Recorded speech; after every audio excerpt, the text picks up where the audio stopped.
Selamat pagi pemirsa, apa kabar Anda di pagi hari ini? Senang sekali saya Heri Orun kembali menjumpai Anda dalam Berita Papua. Sejumlah informasi pilihan dan teraktual telah dirangkum tim redaksi kami. Berikut 3 berita utama kami sajikan untuk Anda.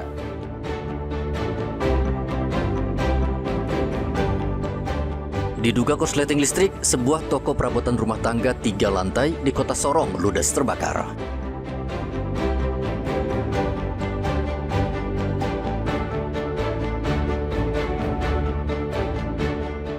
Timbun solar 4 kendaraan modifikasi ditahan Satpol PP Kota Jayapura.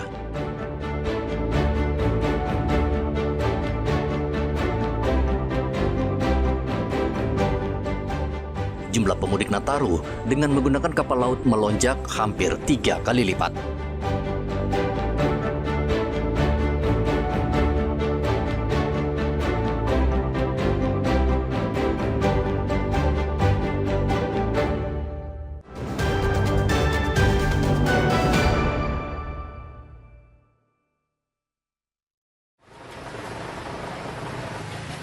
Menjelang perayaan Natal dan Tahun Baru 2026, Polres Sarmi terus memperketat pengamanan wilayah, salah satunya dengan kembali menggelar razia peredaran minuman keras ilegal di sejumlah titik di Kabupaten Sarmi.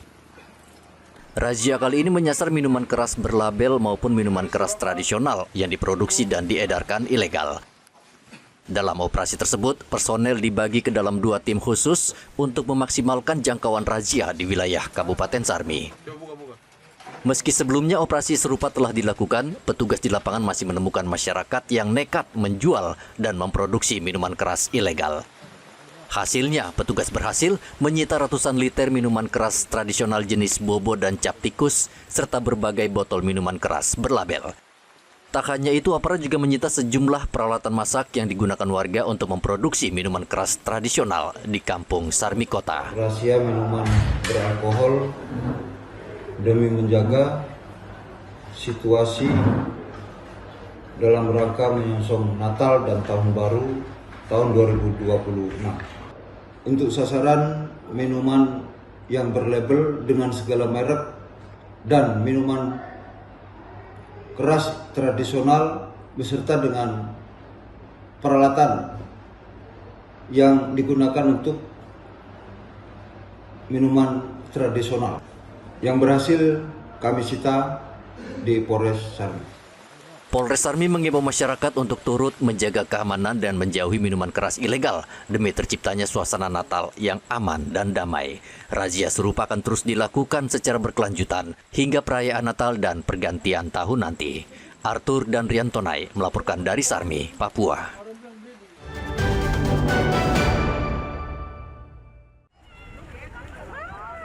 Arus mudik Natal dan Tahun Baru menuju kawasan terpencil di Kabupaten Merauke, Papua Selatan mengalami lonjakan tajam.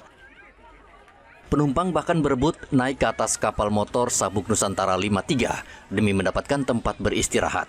Kepadatan penumpang sejak proses naik kapal dimulai. Lonjakan penumpang ini membuat kapasitas kapal yang seharusnya hanya menampung sekitar 200 orang meningkat hingga lebih dari 600 penumpang. Nah, ini biasanya kan anjuk lancar itu 100%. Iya. Yang naik. Jadi biasanya rata-rata 150-an, artinya naik jadi 300. Masih akan lebih lagi Pak ya?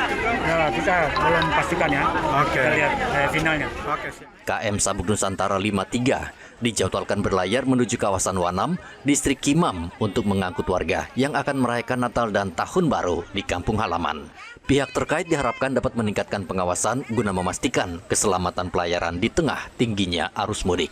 Muhammad Ridwan dan Riantonai melaporkan dari Merauke, Papua Selatan.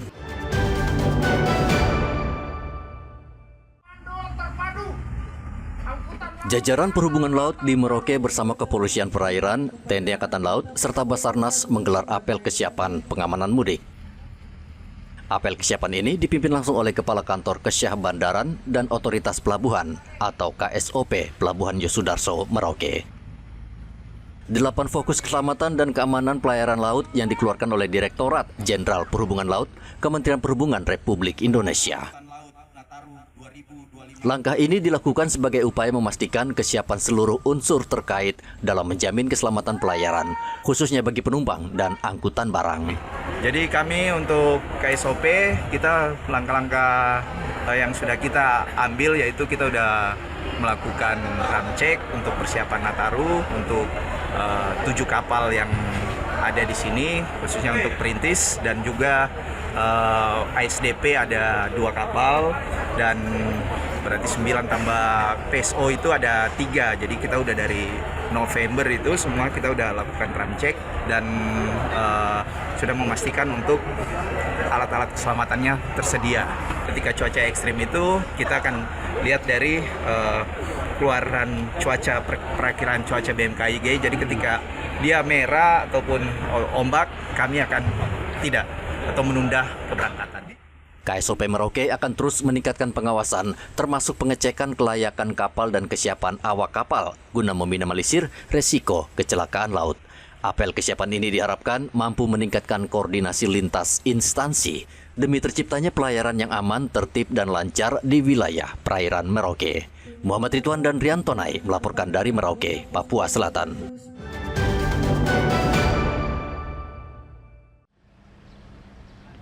Pos Lintas Batas Negara PLBNSCO Distrik Moratami, Kota Jayapura, Papua, mencatat jumlah pelintas batas Indonesia Papua Nugini sepanjang Januari hingga Desember 2025 mencapai sekitar 50.000 orang.